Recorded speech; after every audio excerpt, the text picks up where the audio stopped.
Sources now tell CNN that Tim Walz is fighting off a case of the nerves ahead of his debate with Senator J.D. Vance tomorrow. He is said to be nervous that he might let Kamala Harris down. CNN's Isaac Dovere has this reporting. He's joining us now with much more on this. So what more are you learning about how he's all feeling ahead of tomorrow? Hey, good morning, Kate. What Tim Walz is going into tomorrow night is something that he hasn't done before, most people haven't done before, a nationally televised debate. Obviously, high stakes. It could be, likely will be, the last big marquee event of the campaign. And Walz is looking at this saying he wants to make sure he is making the case for Kamala Harris as strong as he can, even though he obviously didn't know Kamala Harris himself very well before he got picked. But he wants to do that both for the sake of not letting her down, making sure that she continuing to feel that she made the right choice in picking him, and also because he is really committed to the idea that Donald Trump can't be president again and that Kamala Harris should be president. So it's a lot riding on it, and the reporting that I have on the site gets into all of that and the role that he's been playing in the campaign, both in front of the scenes, making people really feel attached to him and to her, and behind the scenes, lining up some key endorsements for Harris. Also, talk to me about this multi-page report that the Harris campaign has now put out. They're very clearly trying to target Donald Trump and J.D. Vance on the issue of health care. What are they doing with it? Yeah, so I have a report out this morning. Healthcare is regularly one of the places where all of these big political and policy discussions that we have really hits the road for most Americans. And what the Harris campaign is doing ahead of this debate, very specifically, is trying to highlight that comment that Donald Trump made in the debate that he had with Kamala Harris, where he was asked, does he have a plan to replace Obamacare, the affordable, and he said that he has concepts of a plan.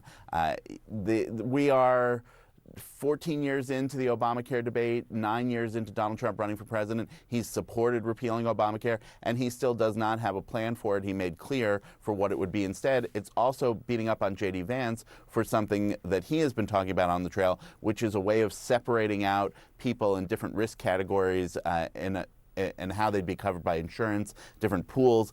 All of that, the Harris campaign is saying, is a way that would hurt Americans, and most importantly, the thing that they're highlighting is that it would likely scale back things like pre-existing condition coverage, which is overall one of the most popular places or popular parts of Obamacare.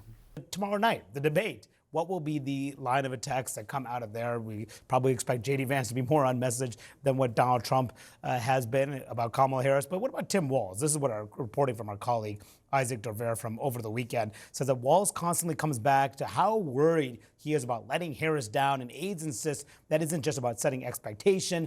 The governor fears he won't make his case as well as he needs to. It is expectation setting. They're trying to lower the bar. He's so nervous. He's scared. Yes, but Vance is a good debater. Yeah, I mean, look, I think Vance is going to be a very good debater. He's nothing like Trump. He'll be very focused. And Walz will definitely have to be on his toes to push back on the idea that Harris is extreme and that she's been weak on the border and that, they're extreme liberals. I think he will have to be on his toes about that, but I think that he's likely very well prepared because he does have that everyman thing, which I don't think Vance really has. Yeah. Like Vance is very studied, but is he someone you want to get a beer with? Yeah. I don't know. And Walz, he used to be all over the airwaves. He used to be a regular presence on cable news everywhere, but since he became VP, he's really not done much. He did the Dana Bash interview, and then maybe a couple other poll sides, but really has not been anywhere.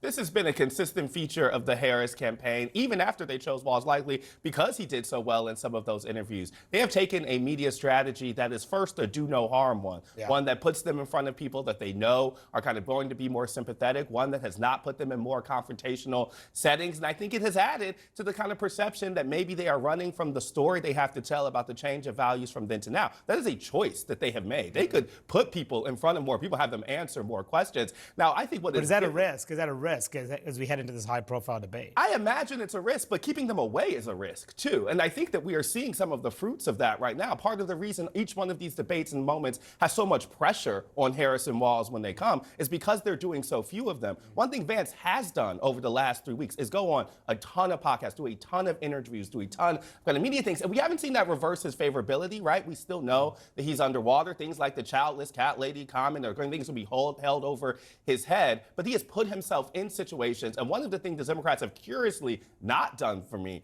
is do that type of spreading spreading the message all across the field. You have Harris today on things like All the Smoke podcast. They'll go on Subway Takes. They'll do stuff like that. But that's not answering the core question people have of them, which is who are they and what they believe in. Going on those things does not do that job. Yeah, but we journalists are always, we want people to do as many interviews as possible. I think it's important, especially with the change in the Democratic ticket so late in the election. But let's be clear that, the person who has the most to answer for in terms of policy flip-flops is a guy who is running as the Republican vice presidential nominee, who literally called the leader at the top of his ticket in a private message America's Hitler. So it's going to be, if the strategy of Republicans, which they've been telegraphing over the weekend, is that they're going to go after Tim Walz for being, I think the phrase was Gavin Newsom in a flannel shirt. That's going to be a kind of a risky strategy because it's going to highlight